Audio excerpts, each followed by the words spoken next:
오늘 우리에게 주신 하나님의 말씀은 이사야 53장 4절에서 12절입니다. 이사야서 53장 4절에서 12절입니다. 구약성경 1032쪽에 있습니다. 같이 합독하겠습니다. 그는 실로 우리의 질고를 지고 우리의 슬픔을 당하였거늘 우리는 생각하기를 그는 징벌을 받아 하나님께 맞으며 고난을 당한다 하였노라. 그가 찔림은 우리의 허물 때문이요 가상함은 우리의 죄악 때문이라. 그가 징계를 받음으로 우리는 평화를 누리고 그가 채찍에 맞음으로 우리는 나음을 받았다.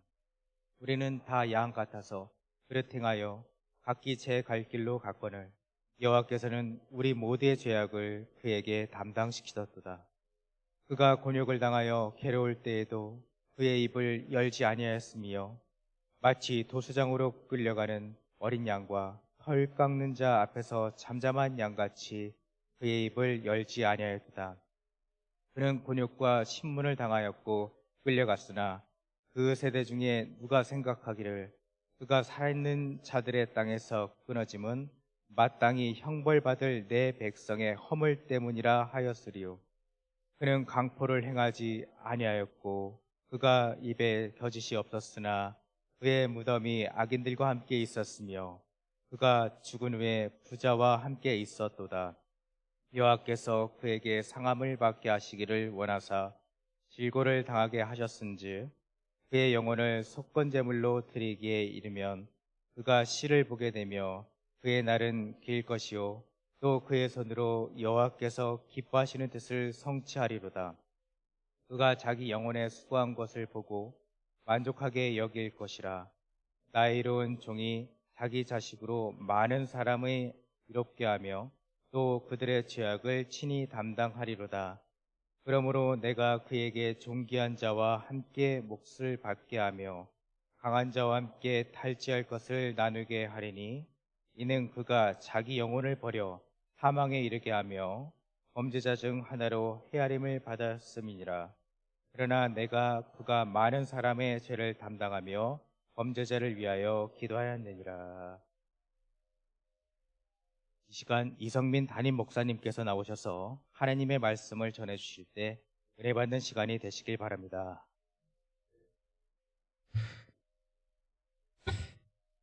자, 할렐루야. 우리 하나님께 영광의 박수 올려드리겠습니다. 우리 서로 인사합시다. 잘 오셨습니다. 예, 또 서로 인사합시다. 한 주간 수고하셨습니다. 예. 예수님이 오신 이유가 무엇인가? 만약에 예수님이 계시지 않아도 충분히 잘 해낼 수 있는 우리였다면 하나님께서는 예수님을 보내실 이유가 사실은 전혀 없습니다. 만약에 우리의 열심과 노력이 충분히 우리를 구원하기에 넉넉하며 또한 우리의 성실과 우리의 근면함이 하나님을 기쁘시게 하는 데 있어서 충족될 만한 조건이 된다면 예수님은 오실 필요가 없습니다. 우리의 예배의 열심과 우리의 기도의 열심과 찬양의 열심이 하나님께서 받으시기에 충분한 조건이 된다면 하나님은 예수님을 보내실 필요가 없다는 거예요. 더 나아가 만약에 우리가 스스로 행복할 수 있는 존재라면 우리가 살아가고 있는 이 세상에 있는 많은 것들, 사람들이 추구하고 갈망하는 것들이 우리를 채우고 우리를 행복하게 하고 또 우리로 하여금 잘 살게 하는 넉넉한 조건이 될 수만 있었더라면 하나님께서는 예수님을 보내실 이유가 전혀 없었습니다. 우리가 다시 한번 이 사실을 기억해야 되는 것은 무엇이냐면은 우리가 때로는 이 속임수에 다시 빠져들 때가 있기 때문이죠. 우리에게 필요한 것은 예수 외에 없다는 겁니다. 예수가 없으면 시작이 없습니다. 예수가 없으면 소망이 없습니다. 우리는 신앙생활을 하면서 때때로 좌절하고 절망을 합니다. 나는 왜 이리도 안 변할까? 왜 이리도 똑같을까? 잘하고 싶은데 왜 안 될까? 맞습니다. 그래서 예수님이 오셨습니다. 우리는 고민합니다. 난 왜 이리도 아직도 죄를 많이 지을까? 왜 나에게는 사랑이 없을까? 오늘도 우리 집사님이 기도하신 것처럼 왜 나는 이웃들을 향한 긍휼이 없을까? 맞습니다. 그래서 예수님이 오셔야만 했던 것입니다. 오늘 우리가 말씀을 보면은 그는 실로 우리의 질고를 지고 우리의 슬픔을 당하였거늘 우리는 생각하기를 그는 징벌을 받아 하나님께 맞으며 고난을 당한다 하였다. 예수님께서 왜 아픔을 겪으셨을까? 우리의 슬픔을 대신 당하셨다는 것이죠. 그가 찔림은 우리의 허물 때문이었다. 우리의 허물을 우리가 져야 합니다. 여러분, 그것이 살아가는 이 세상의 원리이자 이치입니다. 네가 잘못했으니 네가 벌을 받아라. 네가 죄를 지었으니 네가 화를 당해라. 이것이 우리라고요. 근데 여기에 죄 지은 사람 없는 사람이 없죠. 모든 이들이 죄를 지었고 모든 이들이 하나님 앞에 범죄하였습니다. 성경은 정확합니다. 죄의 삭은 사망이다. 죄의 삭은 영벌이다. 여러분, 하나님은 말씀을 번복하지 않아요. 절대 번복하지 않아요. 우리가 이 사실을 기억해야 됩니다. 이것이 축복의 말씀이건 간에 저주의 말씀이건 간에 하나님의 말씀은 100% 응답됩니다. 하나님은요, 네가 이렇게 하면 내가 너를 벌할 것이다. 성경에 많은 말씀이 있죠. 하나님은 반드시 벌하십니다. 이걸 두려워해야 됩니다. 여러분, 우리가 이렇게 해서 순종하면 내가 너를 100% 축복할 것이다. 하나님은 그 말씀도 반드시 이루신다는 것입니다. 자, 그런데 우리의 인생을 되돌아봅시다. 우리가 잘할 때가 있었습니다. 하지만 못할 때도 많았다는 것입니다. 자, 그렇다면은 우리의 앞날은 뻔합니다. 우리는 저주를 받습니다. 우리는 형벌을 받습니다. 하나님은 우리를 사랑하셔도 그 말씀을 번복은 안 하십니다. 왜냐하면은 하나님은 거짓말하지 않으세요. 하나님은 한 번 말씀하신 말씀을 절대로 주워 담지 않으십니다. 하나님은 말씀하신 그대로 이루십니다. 자, 그렇다면은 이것은 복음인가? 이건 정말 좋은 소식인가? 생각을 해보노라니 좋은 소식이 될 수가 없습니다. 왜냐하면 우리는 다 죄를 지었기 때문이죠. 우리는 다 미래를 두려워할 수밖에 없는 인생이 되었고 훗날 하나님 앞에 섰을 때 혼날 일밖에 남지 않은 것이에요. 왜냐하면 우리는 의를 행할 때보다 악을 행할 때가 많고 우리는 사랑할 때보다도 미워할 때가 훨씬 많기 때문이죠. 자, 어떻게 이 인생을 감당할 수 있을까? 때문에 하나님께서 저주를 받을 수밖에 없는 우리, 형벌을 받을 수밖에 없는 우리, 그 형벌을 내리실 수밖에 없는데 그렇다면 어떻게 해야 될까? 나는 이 백성들을 사랑하는데 나는 이 백성들이 저주받아 망하기를 원치 않는데 어찌해야 할까? 때문에 우리가 당해야 할 그 저주의 고통을 대신 짊어지기 위하여 예수 그리스도께서 오셨다는 것입니다. 즉 십자가 사건은요, 하나님이 형벌하기로 말씀하셨던 것을 번복하신 것이 아니라 번복할 수 없기에 그 저주를, 내가 받아야 할 그 형벌을, 그 죽음을 예수께서 대신 지시기 위하여 오셨다는 것이에요. 이를 통하여 하나님의 사랑이 완성되었고 또한 더 나아가 하나님의 말씀이 확정되어진 사건입니다. 즉 우리가 받아야 할 질고 우리가 받아야 할 모든 저주의 고통을 하나님은 내리셨는가 내리지 않으셨는가? 내리셨습니다. 하지만 누구 위에다가? 예수 위에다가 부어버렸다는 것입니다. 이것이 바로 십자가의 죽음이죠. 때문에 그가 찔림은 우리의 허물 때문이요 그가 상함은 우리 죄악 때문이라. 그가 징계를 받음으로 이젠 그분이 징계를 받았다는 것이에요. 그분이 우리가 받아야 할 모든 저주를, 하나님의 모든 영원한 형벌을 그분이 다 받으셨다는 거예요. 그로 인하여 우리는 어떻게 된가? 우리는 평화를 누리고 그가 채찍에 맞음으로 우리는 나음을 받았도다. 그렇습니다, 여러분. 저주는 끊어졌습니다. 영벌도 떠나갔습니다. 맞습니다. 예수를 믿음이 축복임은 내가 죄가 없기 때문도 아니요, 내가 실수가 없기 때문도 아니요, 그로 말미암은 저주를 예수께서 이미 담당하셨기 때문에 예수를 믿는 자들마다 영생을 얻었다, 성경은 증언하고 있는 것이죠. 사랑하는 성도님 여러분, 여러분은 영생을 얻으셨습니다. 우리는 하나님 안에 나음을 입게 되었습니다.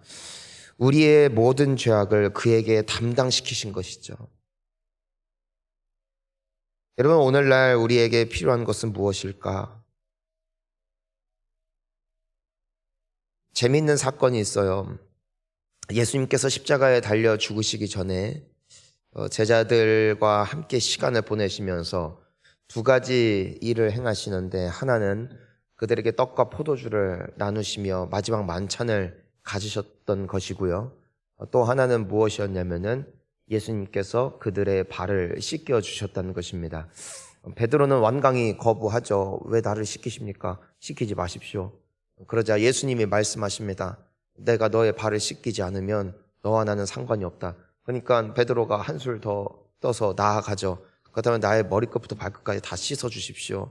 그러니까 예수님이 의미심장한 말씀을 하십니다. 너의 몸은 이미 깨끗하다. 하지만 너의 발은 더러워진다. 굉장히 의미 있는 말씀입니다. 즉, 우리는 이미 하나님의 자녀가 되었지만, 맞습니다. 우리는 영벌로부터 벗어나 적어도 예수 그리스도를 믿는 참된 믿음이 우리 안에 있다면 말입니다. 우리는 영생을 약속받았습니다. 하지만 우리가 살아가고 있는 이 세상은 마치 예수님께서 사시던 그 이스라엘 땅 팔레스틴 지역에 그 먼지가 많고 동물들의 배설물과 오물로 가득했던 길가 위를 샌들을 신고 걸어 다니다 보니까 그 발은 끊임없이 더러워지는 것이죠. 때문에 집안에 들어올 때마다 사람들의 발에서는 악취가 날 수밖에 없는 구조, 그 먼지 때문에 집이 난장판이 될 수밖에 없던 구조가 그들이 살았던 구조였어요. 그래서 너무 더러운 발이기 때문에 스스로가 스스로의 발을 닦기도 역겨울 만큼, 때문에 그 발을 닦는 것은 오직 종만이 감당할 수 있는 일이었습니다. 하지만 어느 누구도 발을 닦지 않았던 것이요. 왜냐하면 제자들은 스스로를 닦아주지 않았습니다. 심지어 예수님의 발조차도 닦아주지 않는 완고함이 그들에게 있었다는 것이죠. 그때 예수님께서 무릎을 꿇고 그들의 그 더러운 발을 종의 모습으로 닦아주셨다는 것입니다. 그러면서 말씀하시죠. 서로가 닦아주라고, 서로가 닦아주라고. 내가 너희에게 본을 보인 것처럼 너희도 서로를 닦아주라고 말씀하십니다.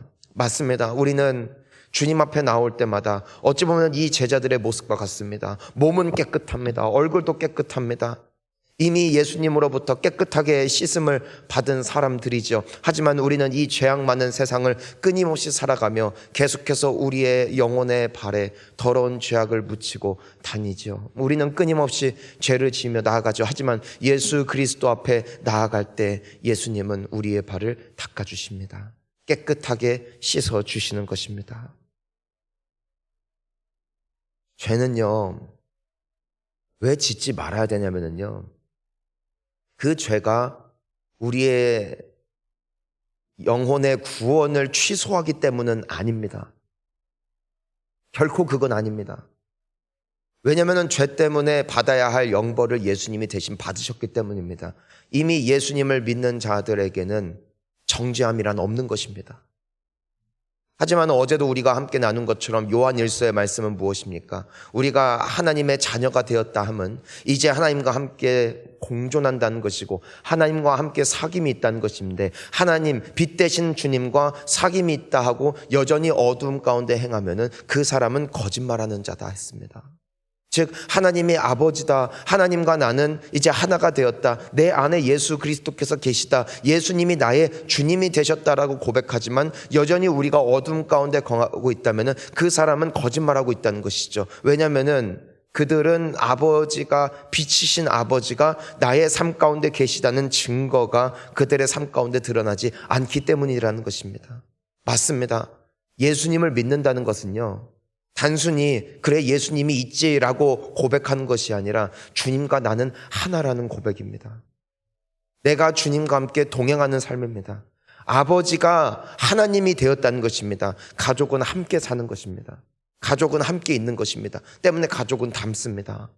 자녀는 원튼 원치 않든 부모의 형상을 닮게 되어 있어요. 생김새도 닮게 되어지는가 하면 그들의 성격과 성질도 닮게 되어 있습니다. 이것이 DNA의 무서움이죠. 우리가 예수 그리스도로 말미암아 하나님과 자녀 되어진, 아버지 되어진 관계가 되었다는 것은요, 하나님 안에 있는 그 DNA가 우리에게 속했다는 것이고 이제 하나님과 우리는 한 가족이 되었다는 것이에요. 이것이 기도입니다. 이것이 예배입니다. 이것이 찬양입니다. 그렇게 살아가다 보면은요, 우리는 반드시 하나님을 닮게 돼 있다는 것이에요. 그 하나님을 닮는다는 것은 내가 정말 죄가 없다는 것이 아니죠. 하지만 점점 죄의 모습이 씻겨져 나가고 우리는 점점 의로움으로 옷을 입게 된다는 것입니다. 여러분, 이것이 은혜예요. 은혜를 입는 사람들의 특징이 있어요. 그들에게는 예수 그리스도의 향기가 난다는 것입니다. 여러분, 향기는요, 꾸밀 수 있는 것이 아니에요. 내가 아무리 씻어내도요, 오물이 끼면은요, 내가 아무리 향기를 내고 싶어도요, 향기를 내고 싶어서 깔끔하게 옷을 입고 머리를 만진다 할지라도요, 내 몸에 오물이 묻어 있으면요, 그 사람에게서는요, 어떤 냄새가 나냐면 오물의 냄새가 나요. 하지만 내가 비록 옷 입은 모습이 비록 비싼 옷이 아니고 좀 헌 옷이다 할지라도 내 안에 향기가 있고 향수가 뿌려져 있으면요, 그 사람에게는 향내가 나는 것이죠. 우리의 모습이 어떠하든 간에, 우리의 사회 지기가 어떠하든 간에, 우리의 삶의 현장이 어떠한 수준에 있건 간에 예수 그리스도가 품어진 인생 가운데는 예수님의 아름다우신 성품이, 아름다운 향기가 뿜어져 나오는 복된 인생이 되어지는 줄 믿습니다. 여러분, 이것이 실제로 제가 목도하는 수많은 성도들의 모습입니다. 예수님의 향기가 나는 분들이 계시다는 것이에요. 그들에게는 눈물이 있어요. 그들에게는 감격이 있어요. 그들에게는 사랑이 있고요. 그들에게는 어떠한 마음의 결단이 있냐면요, 내가 어떻게 하면 주님을 기쁘시게 할까? 내가 어떻게 하면 주님을 위해서 살 수 있을까라는 그 거룩한 결단이 있어요. 너무 아름다워요. 그래서 저는 목사지만 그런 성도님들을 너무 닮고 싶은 것이죠. 그런 성도님들을 흠모하게 돼요. 나도 더 예수님의 은혜를 받아서 정말 저들처럼 저런 얼굴이고 싶다, 저런 모습이고 싶다. 하지만 교회를 다니면서 또 여전히 세상과 친구가 되어서 세상의 냄새가 나는 사람들이 있죠. 직분은 다양합니다. 학생부터 청년, 또 집사부터 권사, 장로, 아니 목회자까지 이르러 그 율법의 냄새가, 그 세상의 냄새가 풀풀 나는 사람들이 있습니다. 기도의 제목이 성공, 그저 부와 명예가 되어지는 사람들, 끊임없이 정죄하고 패를 나누고, 그리고 예배하는 모습 속에서도 기쁨이 없고 찬양하는데도 감격이 없고 그냥 예배 시간에도 그냥 나와서 그냥 잠들어 있고 기도하지 아니하고, 아니 하더라도 억지로 하는 그들의 모습, 대화를 나누어 보고 그 인생의 주제를 들어봤을 때 그 예수 그리스도의 향기가 지워지고 세상의 냄새가 풀풀 나는 사람들을 볼 때 그들에게 필요한 것은 예수입니다. 예수님이 영혼을 씻어주시고 다시 정결케 씻어주시는 그 앞에 나아가는 것 외에는 회복의 길이 없다는 것입니다. 우리 귀하신 성도님 여러분, 성도의 목표는 주와 함께 사는 것입니다. 예수를 닮는 겁니다. 근데 예수를 닮는 건 따라하는 게 아닙니다. 예수 곁에 붙어 있는 겁니다. 예수님의 독특한 향기가 있어요. 나에게는 그 향기가 없습니다. 우리는 무색무취해요. 어디에 붙어 있느냐에 따라 그 붙어 있는 곳에 냄새가 납니다. 세상에 오래 붙어 있었다면 나는 어느샌가 세상의 냄새를 내고 있습니다. 하지만 예수와 붙어 있다면 나는 내가 꾸미지 않아도 사람들은 발견하죠. 이 사람은 예수님의 사람이구나. 여러분은 예수님의 향기가 나는 사람입니까? 아니면 세상의 냄새가 물씬 나는 사람입니까? 여러분, 우리가 꼭 기억해야 돼요. 일주일에 한 번 예수님과 잠깐 붙어 있는다 해도 나머지 6일 23시간을 세상과 붙어 있으면 우리에게는 세상의 냄새가 날 것입니다. 하지만 예수를 더 가까이 하보십시오. 예수님을 가까이 하십시오. 나를 위하여 죽으시고 나의 발을 닦아주시는 그분에게 가까이 가십시오. 우리의 얼굴은요, 우리의 표정은요, 우리의 언행은요, 어느샌가 사람들이 예수님을 발견하게 되어질 아름다운 모습으로 점점 변해 나갈 줄 믿습니다. 이를 위해 예수님이 죽으셨습니다. 이를 위해 예수님이 오늘도 우리와 함께 하기를 원하십니다. 누구든지 그분을 영접하는 자, 누구든지 그분에게 마음의 문을 여는 자들마다 예수님은 우리 안에 들어오셔서 우리와 함께 먹고 마시고 우리와 함께 동행하시며 우리를 채우십니다. 하지만 우리가 예수님 앞에 나가지 않고 우리의 마음의 문을 닫아버린다면 예수님은 문을 두드리실 뿐 들어오지 못하시죠. 우리는 내일 예수 그리스도의 부활을 기다립니다. 우리가 사실 성경을 보면은 오늘 토요일은 가장 비참한 날입니다. 예수님이 없는 인생이죠. 예수님이 죽은 거예요. 예수님이 무덤에 계시는 것이에요. 장로들은 그 로마의 그 황제와 그리고 빌라도에게 말하여 저 사기꾼이 다시 부활한다고 했으니까 분명히 제자들이 시체를 빼돌릴 겁니다. 그 무덤 문을 지키소서. 그래서 군대들을 보내어 그 무덤 문을 지키고 성도들은 차마 다가가지도 못한 채 저 먼 발치에서 가슴을 치죠. 예수님이 없는 시간, 예수님이 없는 삶이죠. 얼마나 고독했을까, 얼마나 비참했을까. 하지만 여러분, 오늘은 그렇게 살 필요가 없다는 것입니다. 왜냐하면 예수님은 부활하셨기 때문입니다. 하지만 왜 예수님이 없는 것처럼 삽니까? 왜 예수님이 없는 것처럼 살아야겠습니까? 예수님을 누리십시오. 그분은 축복이기 때문입니다. 그분 안에 생명이 있고 그분 안에 우리는 아름다운 형상으로 앞으로도 변화되어질 줄 믿습니다. 오늘 그 주님을 묵상하며 정령 바라건대 우리 본향교회는 예수 냄새가 물씬 나기를 소망하고 여기 앉아 계시는 모든 성도님들 예수 닮기를 축복합니다. 우리 함께 기도하시겠습니다.